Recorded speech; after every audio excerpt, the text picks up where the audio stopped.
Comment ça va les potos? Déjà je te souhaite de passer ou d'avoir passé un beau réveillon, un joyeux Noël, tout ça.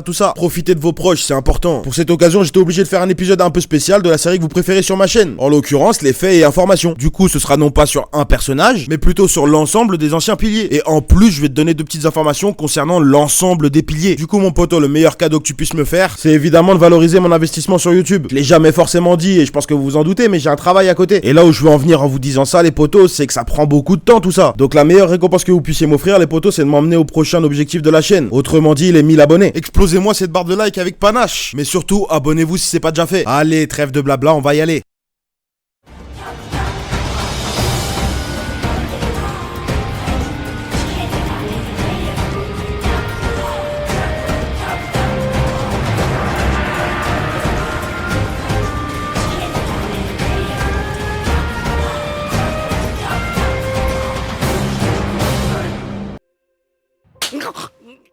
Déjà, commençons par l'organisation. Et déjà, je vais commencer par une chose qui explique pourquoi les piliers méritent tout notre respect. La moula, poto! Combien ils sont payés les piliers, tu le sais toi? Bah non. D'ailleurs, en vérité, personne ne le sait à part Ubuyashiki. Et il y a une raison toute bête. Mais déjà, ce que j'ai envie de te dire, c'est que les profondeurs de rang Mizunoto, donc le grade le plus bas, et bah eux, ils gagnent 200 000 yens. 200 000 yens en France, c'est à peu près le salaire moyen. Ou en tout cas, avec le cours actuel, c'est un peu plus que le SMIC, c'est-à-dire environ 1550 €. Et franchement, entre nous, c'est pas bien payé. Parce que 1500 € pour risquer sa vie toutes les nuits, bon, c'est pas ouf. Mais attends, ça me rappelle d'autres métiers dans lesquels on risque notre vie. Sécurité, pas suffisamment payé. Police, pas suffisamment payé. Pompiers, pas suffisamment payé. L'avantage dans l'organisation des chasseurs de démons, c'est qu'ils sont augmentés au fur et à mesure. Bon, j'ai pas toutes les échelles parce que je suis pas leur comptable. Mais ce que je sais, c'est que les piliers décident eux-mêmes de leur salaire. Et franchement, je pense pas qu'il y ait trop d'abus parce que c'est des gens bien. Si je devais en deviner un qui abuse, je dirais sans hésiter Tengen. Parce que Dieu de la fête oblige. Et toi, à ton avis, mon poteau, qui abuse le plus? D'ailleurs, est-ce que tu sais ce qu'il faut faire dans l'organisation pour devenir pilier? Ou en tout cas pour y prétendre? Eh bien, faut soit avoir tué 50 démons, soit avoir éliminé l'une des lunes démoniaques. D'ailleurs, et entre autres, c'est comme ça que Kyojuro et Sanemi sont devenus piliers. En éliminant une lune démoniaque. Mais franchement, je trouve que c'est pas grand chose. Puis 50 démons, en vrai, si c'est 50 démons faibles, bah tu te retrouves pilier alors que t'as pas le niveau. Tengen. Bon, puis dernière chose, peut-être que c'est une question que tu t'es déjà posée. Pourquoi 9 piliers? Le kanji pour Ashira, Ashira qui veut dire pilier, a 9 traits. Et bah voilà.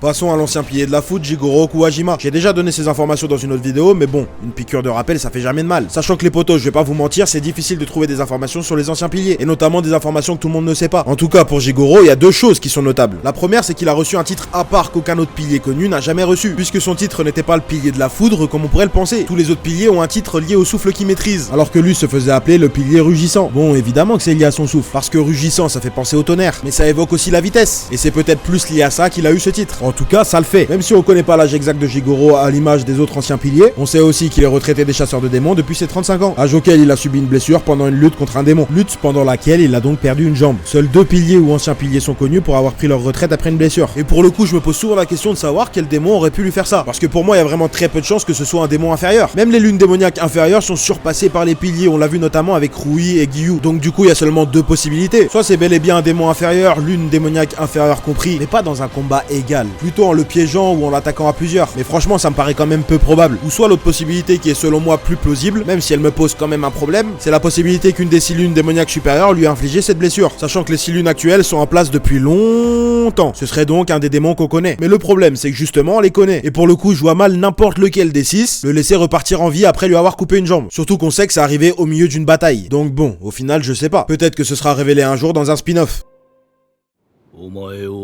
最終選別に行かせるつもりはなかった。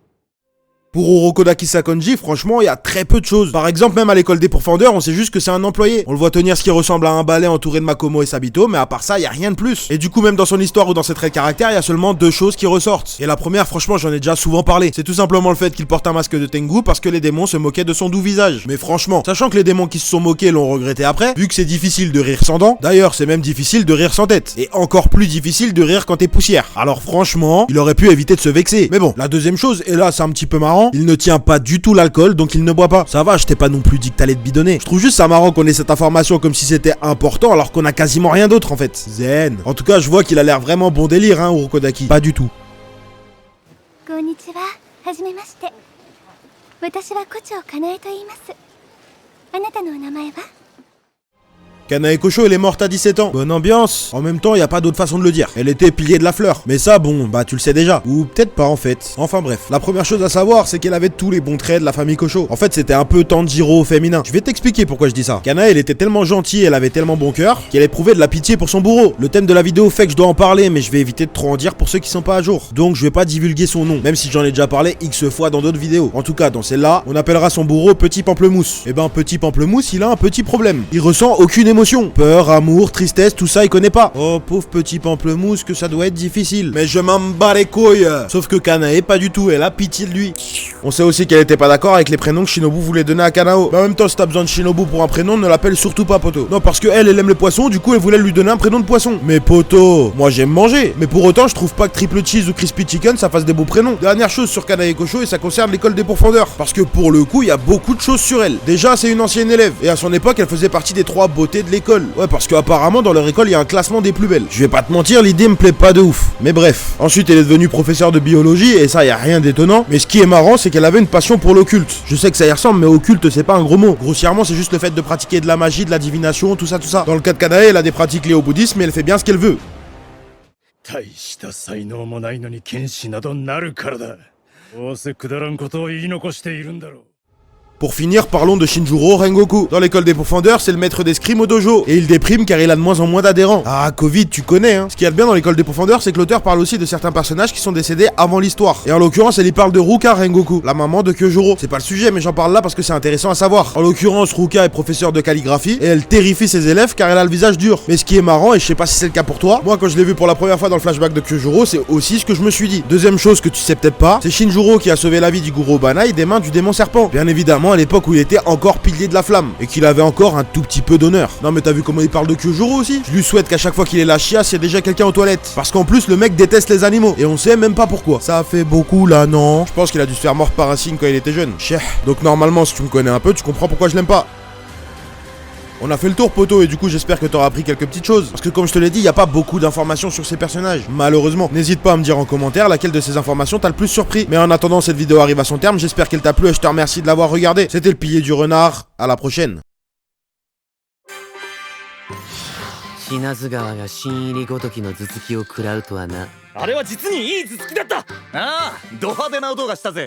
さぞ痛むだろう、南無阿弥陀仏。でもあの子柱に張り合うなんて勇敢なのね。好き放題言いやがって富岡の邪魔がなきゃ買わせたに決まってんだろ。言い訳がましいな。皆さんお変わりないようで。